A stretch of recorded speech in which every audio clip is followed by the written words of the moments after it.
Oui, la ministre le sait aussi, certains établissements manquent de place, mais pas d'idées, heureusement. À Silly, la commune a investi dans une yourte pour accueillir les élèves de 5e et 6e primaire, une solution intéressante d'un point de vue écologique et aussi financier. Christophe Hertekamp, Capucine Filleul et Estelle Falzone se sont rendus sur place. C'est la fin de la première récré de l'année, retour en classe, ou plutôt en yourte, avec une nouvelle habitude à prendre. J'ai enlevé mes chaussures. C'est mieux parce que sinon tu mets des crasses à l'intérieur. Il y a plus d'enfants qui sont habitués à avoir cours dans une classe que dans une yourte. Et nous, on a cette chance d'être dans une yourte. Ça change des classes. On est dehors et au fil de l'année, on s'y habitue. Je pensais que ça allait être moins bien, mais en fait, c'est trop bien. Et pourquoi tu pensais que ça allait pas être bien ? Je pensais qu'on allait avoir pas de place, c'était tout petit. Et en fait, non, c'est grand et c'est chouette.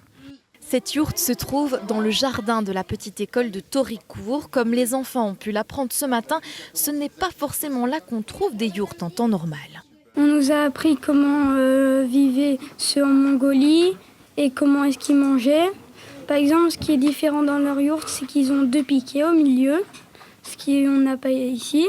Ils se déplacent dans leur yourte, tandis que nous, non, on va rester malheureusement à cet endroit toute l'année. Cette salle de classe, pas comme les autres, peut accueillir une vingtaine d'élèves, un investissement devenu nécessaire. L'école a doublé sa population scolaire depuis l'entrée de l'école en immersion linguistique néerlandais. Le cadre, la plaine de jeux, la cabane en saule, donc il ne manque plus que la yourte. Plus chaleureuse et esthétique qu'un container, la yourte a aussi un très faible impact sur l'environnement.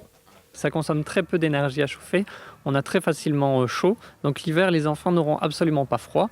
On a partout 10 cm d'isolation, 14 cm dans le plancher, on a quelque chose de bien isolé. C'est aussi plus économique qu'une extension, le tout a coûté 70 000 € à la commune.